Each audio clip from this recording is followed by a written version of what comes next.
If you want to build a spaceport in America today, the biggest obstacle, it isn't gravity.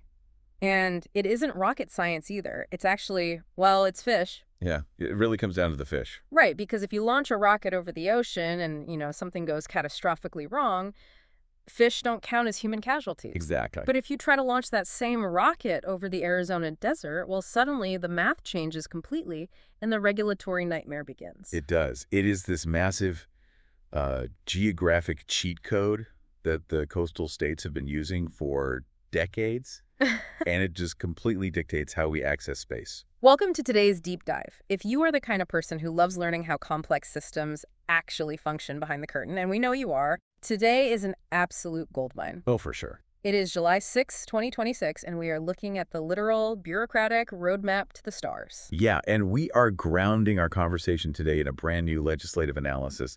This is from June 2026, prepared by Arsenal and Space Rising.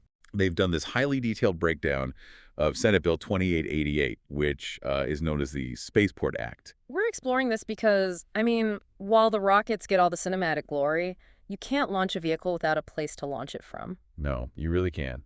The real battle for space supremacy isn't always fought on a launch pad. It is fought in, sterile zoning board meetings over environmental impact statements and in these stuffy congressional committee rooms. Yeah, the unglamorous side of spaceflight. Exactly. So our mission today is to unpack exactly how a state tries to build its own spaceport from scratch. Specifically, we're looking at Arizona's highly ambitious plan to build a first-of-its-kind inland commercial spaceport in Yuma. It's just a fascinating case study. You have this immense technological ambition slamming headfirst into a brick wall of federal, financial, and regulatory realities. Let's actually look at that map of the current landscape because the visual bias is just impossible to ignore. It really is. If you pull up the Federal Aviation Administration's map of licensed spaceports in the U.S. as of June 15th, 2026, it is completely dominated by coastal states and established federal sites. You've got Florida, California, Texas, Virginia, Alaska. Which, goes right back to your point about the fish. Right. When you launch a multi-ton vehicle filled with high explosives from a coast, your trajectory takes you over empty ocean. You mitigate a colossal amount of risk simply by pointing the rocket toward water. There are a few other states on the FAA list managing to carve out space. Alabama, Colorado, Georgia, New Mexico, Oklahoma. But the aha moment when you look at this data is noticing who is entirely missing. Yeah. Arizona is nowhere to be found. And that absence is wild when you look at what Arizona actually brings to the table. Right, because they aren't small players here. Not at all. If we synthesize the data from the Arsenal and Space Rising report, this state is an absolute titan in the aerospace sector. We are talking about an industrial base of over 1,200 aerospace and defense companies operating within its borders. Wow, over 1,000. Yeah, over 1,200. And they have a highly specialized workforce with more than 52,000 direct employees. They even have a newly reactivated Arizona Space Commission to, organize all of this momentum. So they clearly have the brains, the manufacturing capabilities, and obviously the political will. Their stated goal is to build an inland commercial spaceport down in Yuma. Right. But looking at that massive industrial muscle, I have to ask, what is physically stopping them? It's like having the world's best pit crew but no racetrack. If Arizona has all this aerospace muscle, what is physically stopping them from just buying up a massive stretch of empty desert, paving a 5-mile runway, and launching rockets tomorrow? Well, you're talking about the difference between building an industrial warehouse and building a gateway to orbit. Okay. Building a spaceport requires a level of capital and federal permission that a state cannot just generate on its own. You can't just pass the hat around to local aerospace businesses to fund it. And you certainly can't bypass the federal government's dominion over the sky. Which brings us to the proposed solution currently floating around Washington, right? The Spaceport Act, or S2888. Exactly. When you hear a name like the Spaceport Act, you might naturally assume this is some grand, sweeping declaration of American space dominance. Oh, you would think so, but the analysis makes it very clear that this bill is definitively not that. It's actually quite modest. Really? Yeah. S2888 is not a comprehensive commercial space policy framework. It makes zero attempt to reform how the FAA handles launch licensing. Okay. And it doesn't touch the incredibly thorny multi-billion-dollar issue of launch liability and indemnification. It sounds like it avoids all the really heavy lifting, honestly. So what does the text of the bill actually do? It functions more like a surgical update to a dormant federal law. Okay. It targets an old program, the Space Transportation Infrastructure Matching Grants Program. That's a mouthful. Right. It lives under Chapter 511 of Title 51 of the U.S. Code. So the bill basically just updates the language and renames the program to modernization grants. Okay, let's unpack this, because updating an old grant program sounds like standard Washington housekeeping. But let's look at Section 2A of this bill, because the report flags a specific provision there that seems entirely custom-built for Arizona's ambitions. It really does. It redefines the legal term public agency. Yes. Under the old statute, accessing these federal matching funds was structurally very rigid. S2888 expands the definition of public agency to include political subdivisions, airport authorities, and tax-supported organizations. And for you listening, here is the mechanism behind why that seemingly obscure definition change actually matters.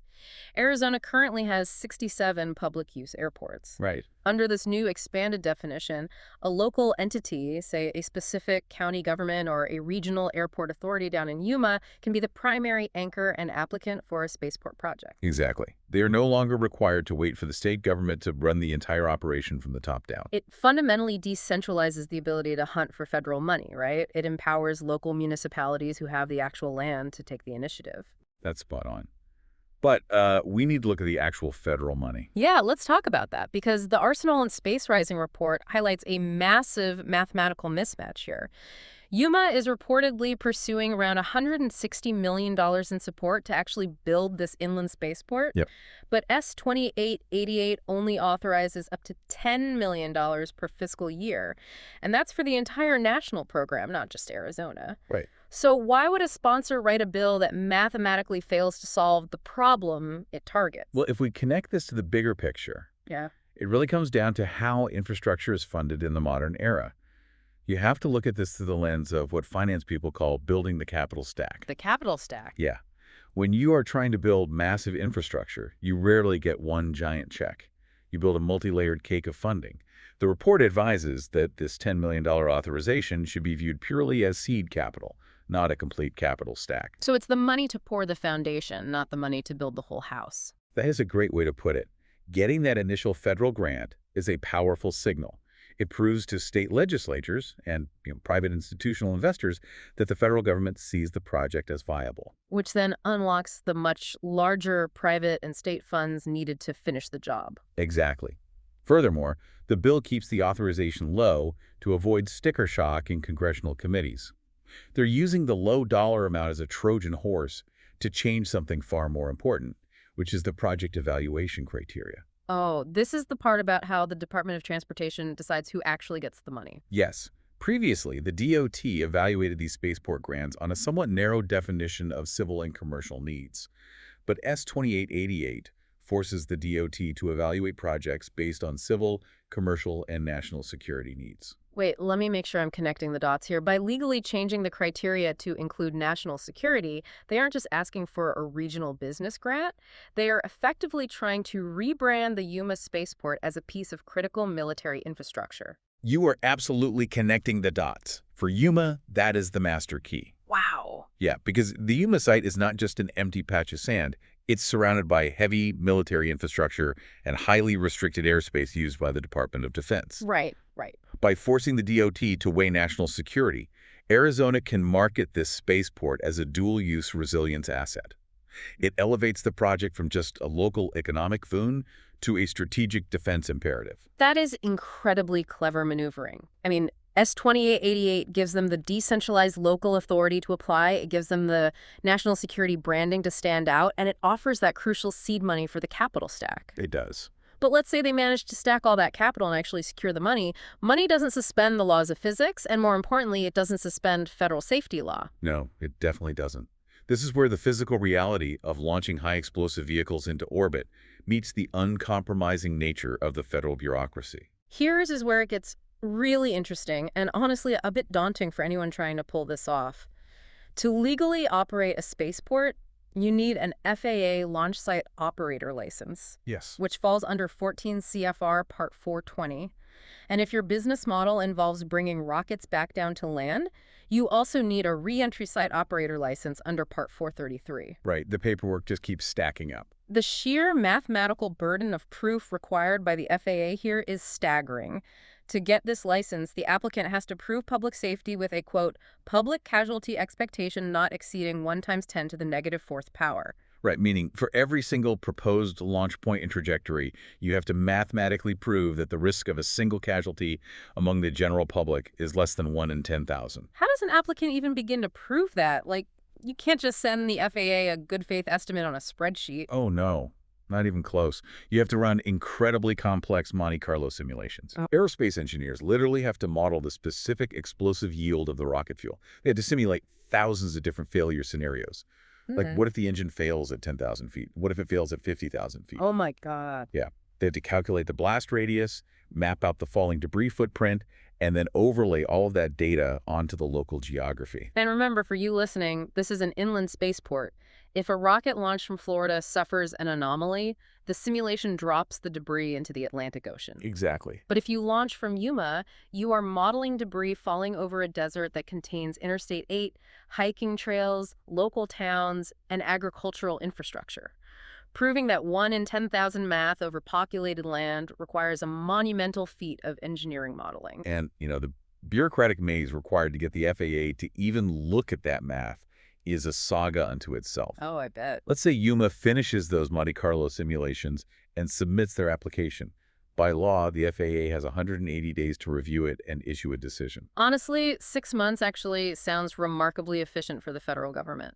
Well, it would be if that clock started immediately. Ah, there's the catch. Yep. That 180-day countdown only begins after the application is formally accepted as complete by the FAA. Oh, wow. And reaching that complete status requires navigating an absolute gauntlet of parallel agencies. You have to coordinate airspace usage with the FAA Air Traffic Organization so you don't disrupt commercial flights. Right. If there are any waterways nearby, you must coordinate with the Coast Guard. You have to prove you meet incredibly strict explosive safety siting criteria. You essentially have to prove your rocket fuel storage isn't going to accidentally vaporize the visitor center. Exactly the kind of risk mitigation they demand. But the true behemoth waiting in the dark is NEPA. The National Environmental Policy Act. Yes. The FAA treats the issuance of a commercial space license as a major federal action. That designation triggers an incredibly rigorous mandatory environmental review process. I want to pull the curtain back on what that actually looks like on the ground in Yuma. We are talking about conducting environmental assessments, or EAs. And if those initial assessments flag potential issues, it triggers a full environmental impact statement, an EIS. Which can drag on for years. That's right. You are sending teams of biologists to track the migration patterns of the Sonoran desert tortoise to ensure launch vibrations won't disrupt their breeding. Exactly. You're conducting massive noise pollution studies to see how sonic booms echo off the desert canyons. You have to analyze the impact of potential highly toxic chemical spills seeping into local groundwater aquifers. Not to mention the mandatory tribal consultations, right? Yeah. And the evaluations of how closing local roads for launch days will disrupt the surrounding community's economy. It's just endless. So let me present a theory here. If I finally secure this FAA spaceport license after years of wildlife studies and casualty simulations, does that piece of paper grant me property rights?